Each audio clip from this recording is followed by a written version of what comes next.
அவள் பாருங்க உள்ள அவகிட்ட கைக்கு வந்துடும். அவளை நான் எப்போ தூக்கி வச்சுப்பேன்னு தான் அவள் இருக்கிறாளே. தெரியுதுங்களா யாருன்னு? ஏன் அவளை பொறாம தெரியுமா அவளுக்கு? மேலே இருந்து மேடம் பாருங்கள், பெரிய குண்டாலா மேலே இருந்து பானையில் இருந்து வராங்க கீழே. இங்கே கொஞ்சம் ஓப்பனில் இருக்குல்ல, வெளில வரத்துக்கு தான் வராங்க. கத்திக்கினே நாங்கள் நான் மதிக்கல, இப்போ வராங்க. அதுக்கு என்ன காரணம்? இந்த சங்கீத சுரம் பாருங்க எங்கே உட்காந்துட்டுருக்கு, என் மடி மேலே உட்காந்துருக்கு. எதுக்காக தெரியுமா? ஃபீட் பண்ணுறேன். தூங்கிட்டு இருந்தேன், ஒரு ஃபோன் கால் பண்ணி நான் அவரை பண்ணிட்டு போனால் அவர் எனக்கு கால் பண்ணி கொஞ்சம் ஃபீட் பண்ணிடு, நான் மறந்துட்டேன் அப்படின்றாரு. சரி என்ன பண்ணுவோம், பண்ணலாம் அப்படின்னு எடுத்தா குழந்தை அடம் முடிக்கிற மாதிரி அடம் பிடிச்சின்னு உட்காந்துனுக்குது. கொஞ்சத்தில் வாய் திறக்க மாட்டேதுங்க இது. சரி இவர் தான் இப்படி பண்ணுறாரு அப்படின்னு அவரை பாருங்க. அவர் கையில் வச்சு தான் ஃபீட் பண்ணுமா, கப்பில் இருக்குது, கப்பில் போய் தேடி இருந்தாங்க எடுக்கலாம். அவ்வளோ நேரம் கையில் வச்சு ஃபீட் பண்ணுமா.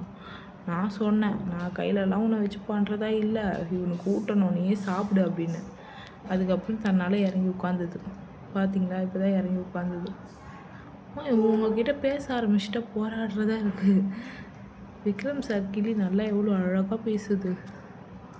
ஆனால் இவங்க குன்றாங்க, பேசினா ரெஸ்பான்ஸ் பண்ணுறாங்க. அது இந்த காட்டையில் வந்துட்டு ஃபோனில் பார்த்துட்டு அதோடய ஃபோட்டோஸ் அதுவே பார்த்துட்டு கூப்பிடு, உன்ன மாதிரி ஒருத்தவங்க இருக்காங்க கூப்பிடு அப்படின்னா கூப்பிடுது.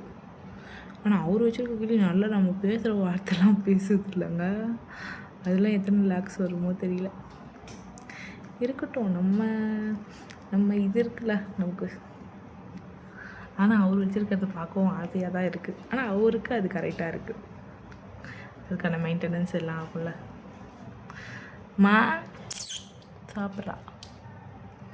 சாப்பிட்றா தண்ணி குடிப்பா. அந்த மாதிரி இவரே சாப்பிட்ற மாதிரி இருந்தால் எனக்கு ஓகேவாக இருக்கும். எடுத்து ஃபீல் பண்ணுறதுக்கெலாம் நான் பால் மாறல, ஃபீட்லாம் பண்ணுறேன். கொஞ்சம் அடம் பண்ணுது, கொஞ்சம் வாய் திறக்க மாட்டுது, கொஞ்சம் ஊட்டுறதா இருக்குது. பேசுனா பேசுது.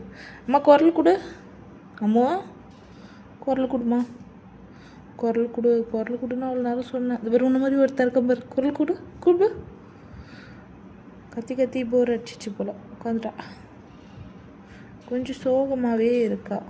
அவங்க அம்மாக்கிட்டே கொடுத்துடலாமான்லாம் எனக்கு திங்கிங் போகுது. ஆனால் கொடுத்தாலும் அவர் சேல் தான் பண்ணுவார். அவர் வந்துட்டு சேல் தான் பண்ணுறாரு. அந்த அண்ணன் கொடுக்கறதுக்கும் மனசு வரல. பேர் தான் வைக்க போகிறேன். பேர் சொல்லியிருக்கீங்க, என்ன பேர்னு நான் யோசித்து வைக்கிறேன். சரிங்களா? என்ன பேர் இவங்களுக்கு வைக்கலான்னு யோசித்து நான் பண்ணிவிட்டு வைக்கிறேன். ரொம்ப கிட்ட எடுத்துகிட்டு போனால் லைட் கண்ணில் அடிக்கும்.